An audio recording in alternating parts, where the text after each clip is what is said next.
What is going on, Jet fans? Matt O'Leary back with another video on this lovely Wednesday afternoon after a New York Jets practice. And good news, Jet fans, after a couple slow days, the New York Jets had a very impressive offensive day. Also, we'll get into a injury on the defense, all that and more in our Jets training camp recap.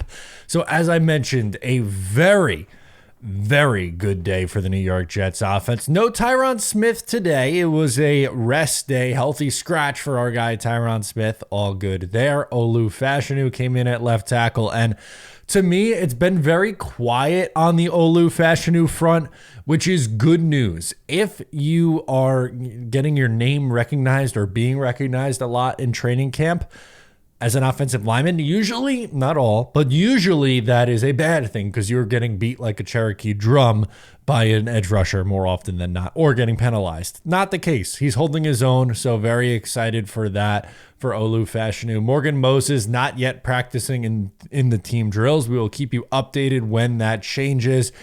He comes out in the pads. He does some of the individual stuff, when they're just breaking off into their groups with the offensive line groups, but not in any of the team activities, 7-on-7 or 11-on-11 stuff. July 31st, 2024, I am donning it the day of Malachi Corley. He had a stellar day, by far his best day of training camp. He caught a couple of touchdown passes, and he even ran one in. Make it a 3-touchdown day for Malachi Corley. 1, 2, 3. I feel like the count. A 3-touchdown day for our guy Malachi Corley. Really happy that he's been getting more run with the first team and having success. He had an unbelievable catch in training camp yesterday. He follows that up with, getting in the end zone 3 times. I would love to see him utilized properly in this Jets offense. And what I mean by properly is manufacturing touches. Him having a rushing touchdown would equate to just that, because again, I think he's someone who's just, when you get the ball in his hands, good things happen. So for him to take that step today was really impressive. Aaron Rodgers was dealing today, especially in the red zone. 6 touchdowns for our guy Aaron Rodgers. 6! Impressive stuff. The Jets threw for 11 touchdowns last year. Now I know it's training camp and you're going to say, well, Matthew, pump the brakes. It's just training camp. Let's see it in the actual games. And I hear you. I get it. I agree. All those things. But at the same time, you watched a historically bad offense in 2023 with Zach Wilson, Tim Boyle, and Trevor Siemian. It's okay to watch a training camp practice and get excited about the potential of what could happen this year. I'm gonna allow you that. You're allowed to get excited. I'm allowing it. It was a tough day for the defense after the Michael Carter injury. So you may have seen online earlier today, Michael Carter left with an injury. It's an ankle, and he's not expected to miss.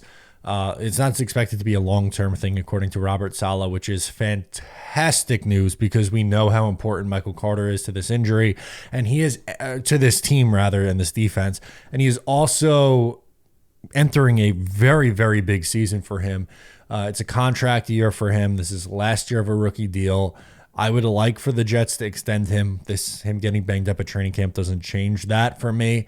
He's one of the best slot corners in football, and he's due a very big payday. Unfortunately, he collides with Wes Schweitzer, limps off, didn't return today. I'm sure he's going to miss a couple of practices, but it not being a long-term thing is just, that's a very big sigh of relief. While on the injury front, no Allen Lazard today. He was banged up a little bit yesterday and did not practice today. Chuck Clark was very strong for the Jets defensively. He maybe was the Jets' best player on the defense today. I've said it before. I'm a big fan of Chuck Clark's game. I was excited when they traded for him last year. I was bummed out when he got hurt and missed the entire season. I think he's an upgrade at strong safety. He's a short tackler. He's around the ball. He could kind of play that linebacker safety hybrid.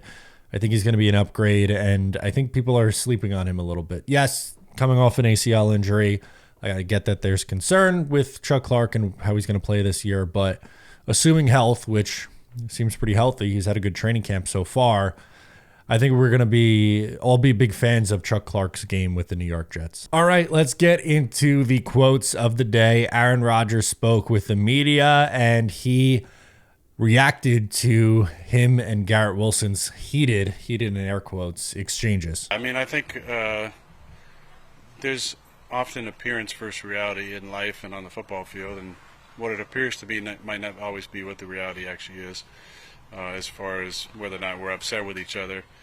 We're just passionately talking about the details of a situation that might not have to do with either of us. So G and I got a great relationship. We spend time together off the field. On the field, there's a way of doing things that we both agree on. And when it doesn't look exactly how we want it to, sometimes there's some side conversations that happen.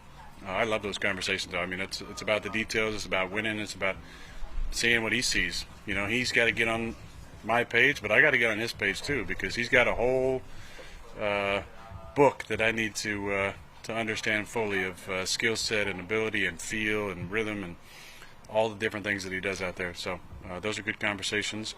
They might appear to be much more heated than they are, but there's usually a smile on our face afterwards, at least one of us. I like the answer from Aaron Rodgers. We also got Garrett Wilson chime in. There we go. To share his side of the story. Here's what Garrett had to say. With that, it may look how it looks on social, and honestly, I try not to worry about it too much because it's not real. You know, when me and him are out there having those conversations and you know, getting the way we are, we're getting better. You know, we're getting better. We're gaining an understanding for each other and the way we go about things, the way we think and interpret the game.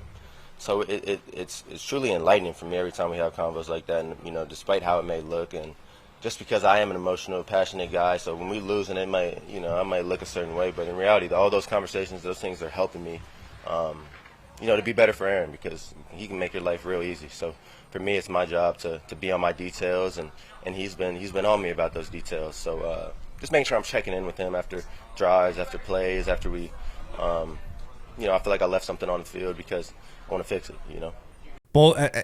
This was my stance on it. Both guys were and are very competitive players. They are very intense and they want to win. And neither one of those guys took offense to the conversation.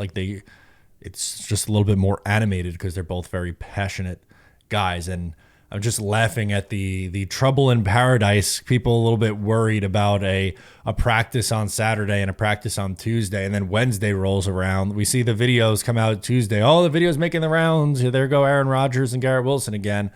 Trouble in paradise, and then they connect on 3 fucking touchdowns today. Sorry for the language, but it's ridiculous. you get these unreal takes come out, and then it's like, oh, well, then Aaron Rodgers threw 3 touchdowns to Garrett Wilson, so it's not a problem at all, and then we don't hear boo about it because it's only the negative things that are going to get amplified with Aaron Rodgers and the Jets right now. Aaron Rodgers, going back to him and some of his quotes, was asked about playing in the preseason. Here's what he had to say. Where do you stand on playing in the preseason? Yeah, I mean, that's Robert's decision. I've never told him I don't want to play in the preseason. There's a lot of thoughts about whether there's any particular gain from it. It was news to me yesterday when he said I wasn't going to play in the first 2. Eric sent me that, thank you. But we hadn't even had a conversation yet about that. So I was, assuming I'd take a ton of reps in the inter squad when the other team comes in, whatever we call that. Yesterday, Robert Saleh was pretty definitive that Rodgers won't play in the first 2 games. There's a chance that he plays in the Giants preseason game. We'll see on that one. Again, I don't really have a strong feeling one way or the other. If they decide to play him, that's fine. They did it last year. He played well. If they decide that they don't want to do it, I'm also okay with them taking that route. I'm not going to get worked up over it. I don't have it in me this offseason. I think last year I was a little bit more concerned about Aaron Rodgers playing, but it is what it is. It's football. If he feels comfortable going out there, I think you leave it up to Rodgers, by the way. If Rodgers wants to do it, which according to him, he has not indicated to Robert Saleh that he doesn't want to play in the preseason, then okay, he can play. but only 2 drives. That's my cap, 2 drives. Lastly, Robert Saleh praised Will McDonald after not necessarily criticizing him, but just, well, I guess it was constructive criticism of what he needed to do when they didn't have pads on. Anyway, here's the praise of Will McDonald. Now that you've had three padded days, what have you seen from Will? Will, much stronger. I know he looks the same, but his strength in the run game, his strength in the pass game is showing up. He's flashed a little bit. I know he's gotten a couple of wins on our starting tackles, and really like the way he's progressing. I hope you didn't sell that Will McDonald stock. Told you not to. Don't do it. I think he's going to be productive for the Jets this year. Give me 40 to 45% of snaps, 7 to 10 sacks. That's my official Matt O'Leary NY. Put a stamp on it. I'm ready to write it in ink. Guess for the Will McDonald year 2 jump, which is a nice year 2 jump. He's not someone like Jermaine Johnson who's going to play 60% of snaps or on early downs, but can he be someone who is extremely effective in a pass rush role and on a team, that's expected to lead a lot more and close out games? Yes. Yes, I'm not worried about it. Guys, thank you so much for tuning in to today's video. Please make sure to subscribe before you leave. I am Matt O'Leary. We'll catch you next time.